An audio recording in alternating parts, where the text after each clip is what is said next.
Hi, it's Will from StormTheCastle.com, and here on YouTube you know me as Epic Fantasy, and this is my latest tutorial. This is an introduction to stamp collecting. And I realize it's not a really popular hobby nowadays. It used to be a very, very popular thing.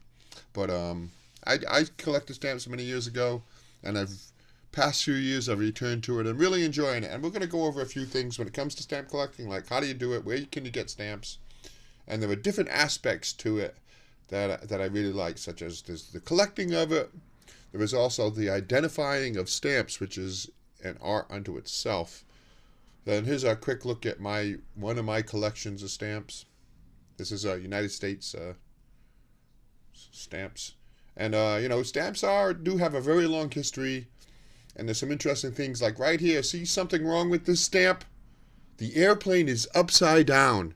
In 1918, the post office accidentally released 100 of these stamps called the inverted Jenny. Now, if you get one, it's worth upwards of $1 million. Chances are you won't get one, though.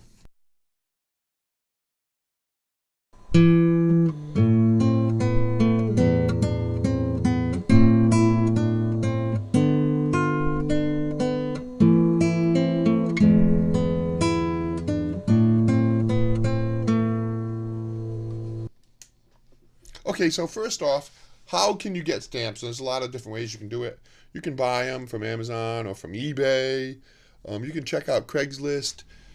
You can get used stamps. You can get new stamps. And one big thing to do is to talk to people and ask people. Ask your family members, Chances are very good that somebody somewhere along in your family had a stamp collection and it's in an attic somewhere or in a closet somewhere and forgotten about. And you can grab a hold of those stamps. You can get them from letters.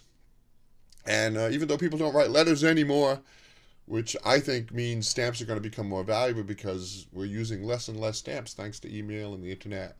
So stamp collections are going to come back around again, I think. But there's a lot of different ways you can get them. So talk to people, and that's a big thing. I get thousands of stamps by talking to people. And if you do get them on letters like this, very easy to get the stamp off the envelope by just soaking them in water. And the post office works with stamp collectors very closely to make sure the glue is water soluble. So you can soak it for a few minutes and then the stamp comes right off. And then you let it dry and you can put it in your collection. So let's take a look at the different ways you can collect stamps. By collecting, I mean organizing them. Like you can buy a set of albums like that, like I have here. This 3-set covers all the United States stamps up until I think 2013. Yeah, 2013. And every year they put out a supplement so you can keep up to date. And it's actually rather inexpensive to buy a set like that. That's every stamp.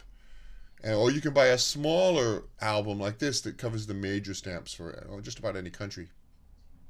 If you don't want to invest in an album to start out with, you can just use a shoebox. Use some kind of a little box. Keep things in envelopes. And you can still enjoy your stamp collection. You can even make up an album on your own.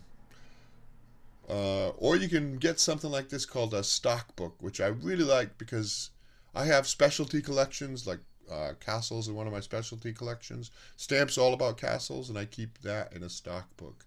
See, these are different stamps from castles of the world, from all around the world. Of course, if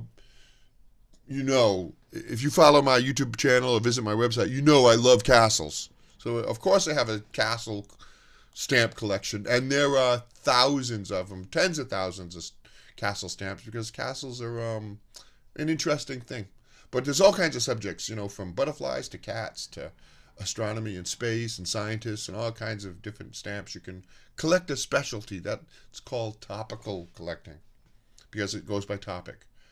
Another way you can collect stamps is to keep them in something called stock pages. See, that's a 3-ring binder, and you keep your stamps in these neat little rows under plastic so they're protected, but you can still see them. So how do you get your stamps in an album? There's a couple of different ways. This is called a stamp mount, and it has adhesive on the black side of it there. But you put the stamp in the mount like that, and you wet it lightly. And it has some adhesive on it, and then you stick that in the album. And this is a really nice way to keep the stamps for display. See how it looks really, everything looks really nice. And you can, lift it up, take a look, take the stamp out if you want to show it to somebody. You want to take a look at the back of it or something like that.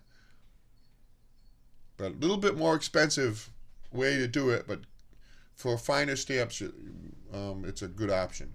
Or for just a fun stamp collection or used stamps, you can use something called a stamp hinge. It's a little cellophane piece that has an adhesive on it, and you wet the back of it, and then you stick it to the back of the stamp at the top like this. And you just use a little bit of water, just wet it a little bit. You want to damage the stamp as little as possible. Well, you don't want to damage the stamp at all. And then you wet that hinge and you place that in the book. Right? And so then once it dries, you can lift it up and look at the back of it, or examine the picture under the stamp. See, like this. You can lift it and see. You can check out the back of the stamp. So there's a few different ways about things about collecting, but let's talk about identifying stamps. That's a big deal when it comes to stamp collecting. Like for instance, look at these two stamps. They look pretty similar, a little bit different shade and color, right? But they're actually very different stamps put out in very different years. And this is what stamp collectors do, identify stamps by all these little characteristics. See the Statue of Liberty? Notice the torch she's carrying. In this stamp, the torch is behind the words, and in this picture, the torch is between the words U.S. and postage. So those are two different stamps. So you'd put them in a different spot in your album. And in the 1860s and 1870s, people were soaking stamps off of their envelopes, washing them, and reusing them. And that's fraud. So they came up with this technique called grilling a stamp, where they put a series of perforations on them. So if people tried to get them off the envelope, they would tear and be no good. So those are grilled stamps, and I also collect them too. I really like those. But that was a method of stopping fraud. They don't do that anymore.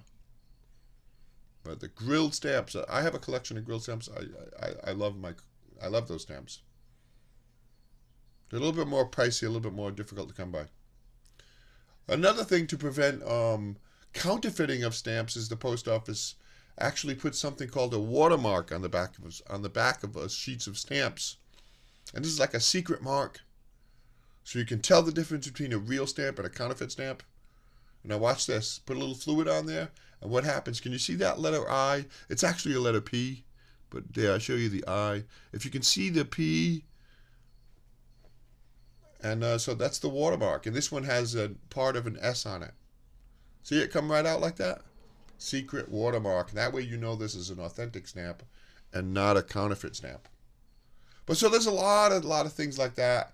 Stamp collecting is about collecting. It's also about identifying, figuring out what stamp is what, and then organizing in your collection. I love it. We'll end this off with a look at my Castle stamp collection, just a little bit, because I do. If you have a subject that you love, you might want to, and you're thinking about stamp collecting, you can always just start yourself a topical collection based around that subject, whatever it may be. And countries all around the world put out stamps based on all kinds of subjects, and some stamps are just absolutely beautiful. And like I said, stamps are disappearing because we don't write letters anymore, and we don't mail bills and stuff like that. And so I think it'd be interesting to have an actual stamp collection. On my website, you probably don't know about it, I don't talk about it much, but I have a whole section devoted to stamp collecting. How you do it, how you do watermarking, albums, all these topics that I covered. You can learn more about it. See, there's a few stamps. Let me see. These are from Great Britain. And that one's from Germany. See, they're having a beautiful castle. This one's another one. See the castle on the top of the hill there? So that's it. Have fun. More videos coming.